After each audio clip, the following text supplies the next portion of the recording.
Hello दोस्तों, हिंदी माला stories channel में आपका स्वागत है। आज हम बात करने वाले हैं एक बहुत ही गंभीर विषय के बारे में। हालांकि किसान हमारे अन्नदाता हैं। किसानों की वजह से ही हम सब लोग अपना पेट भर पाते हैं और किसानों को हम बिल्कुल भी तवज्जो नहीं देते हैं। यकीन मानिए दोस्तों, किसान ना हो तो हम दाने दाने को मोहताज हो जाए। मैं सभी किसानों का इस वीडियो के माध्यम से शुक्रिया अदा करना चाहता हूँ। आप लोग जो भी हमारे लिए करते हैं उसका तहे दिल से शुक्रिया।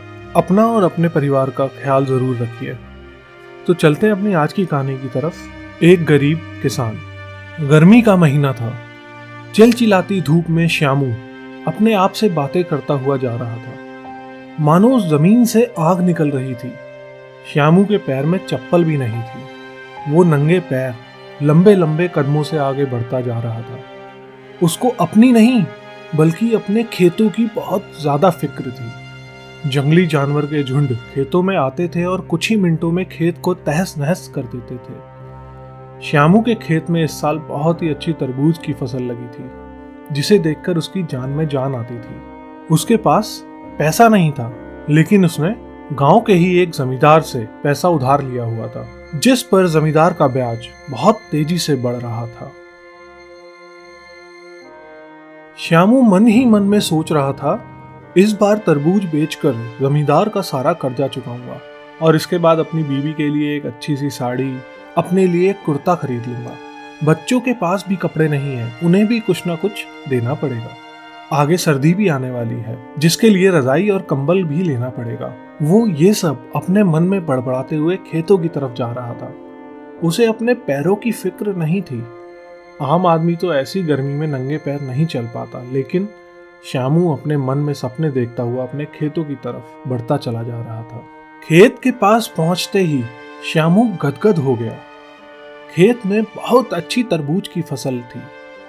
वह हर समय खेत में ही आता जाता रहता था, क्योंकि अगर धोखे से भी जानवर आ गया तो उसका पूरा का पूरा खेत कुछ ही समय में खत्म हो जाएगा और उसके सपने मिट्टी में मिल जाएंगे। इसलिए श्यामू दिन में और रात में पूरा समय खेत में ही गुजारता था। श्यामू की पत्नी भी फूली नहीं समा रही थी, क्योंकि 10 साल बाद उनके खेतों में इतनी अच्छी फसल लगी हुई थी, लेकिन गर्मी बहुत ज्यादा थी।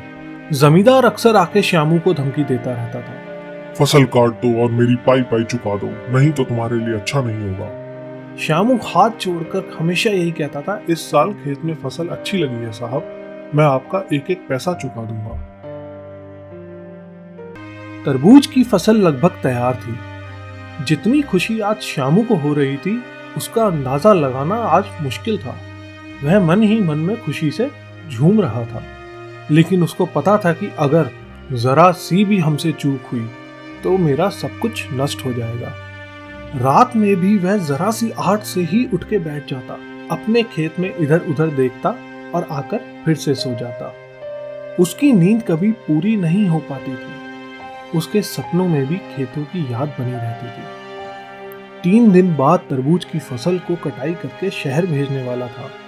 श्यामू और उसकी पत्नी बहुत खुश थे। उन्हें पता था कि अब हमारा भी अच्छा समय शुरू होने वाला था।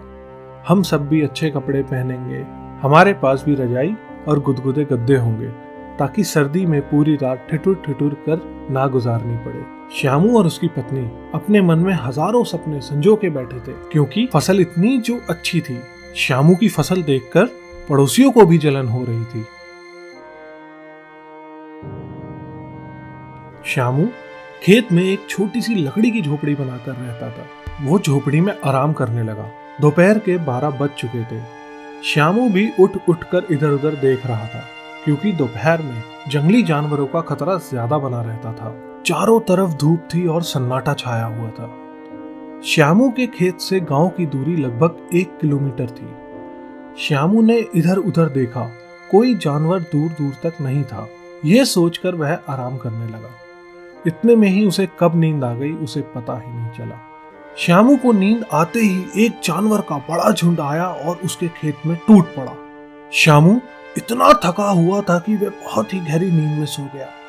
उसे कुछ पता ही नहीं चला और जानवर ने उनके खेत को कुछ ही मिनटों में पूरा तहस नहस कर दिया। सारे तरबूज और पौधे पूरी तरह नष्ट कर दिए। श्यामू नींद में सपने देख रहा था। जानवर ने पूरा का पूरा खेत साफ कर दिया था। दोपहर को 3 बजे के आसपास जब श्यामू की पत्नी खेत में आई, तब खेत में उस समय सिर्फ 2 ही जानवर घूम रहे थे। खेत पूरी तरह से साफ हो गया था, उसमें एक भी तरबूज नहीं बचा था। श्यामू की पत्नी दौड़ती हुई गई जहां श्यामू सोया हुआ था। उसने श्यामू को जगाया और जब श्यामू उठकर अपने खेत की तरफ देखा तो उसका पूरा रंग ही उड़ गया। वह वहीं पर अपना माथा पटकने लगा। उसके सारे सपने बस थोड़ी ही देर में चकनाचूर हो गए। अब वो सोच रहा था कि जमींदार का कर्ज कैसे चुकाऊंगा। श्यामू की पत्नी बेहोश होकर वहीं गिर गई। श्यामू को भी होश नहीं था, उनको भारी आघात लगा हुआ था। वो बहुत बड़ा आदमी बनने का सपना नहीं देख रहा था, वो सिर्फ अपना घर सुधारने के बारे में सोच रहा था। लेकिन अब उसके सारे सपने पूरी तरह से टूट गए थे। श्यामू और उसकी पत्नी की आंखें खेत को देखकर पतरा सी हो गई थी। खेत में चल रहे 2 जानवर भी अब जा रहे थे। शायद उनका भी पेट भर गया था। खेत में ऐसा कुछ भी नहीं बचा था कि उसे जानवर भी खा सकें। श्यामू ने आसमान की तरफ देखा और फिर वहीं गिरकर बेहोश हो गया। जब उसे होश आया तब तक बहुत देर हो चुकी थी। श्यामू अब कुछ नहीं कर सकता था और जमींदार ने भी उसकी जमीन हड़प ली। बेचारा श्यामू, उसने उसके बाद अपनी पूरी जिंदगी जमींदार के पास नौकरी करके गुजारी। ऐसा ही होता है गरीब के साथ। थैंक यू दोस्तों, मिलते हैं अगली कहानी के साथ। तब तक के लिए शुक्रिया।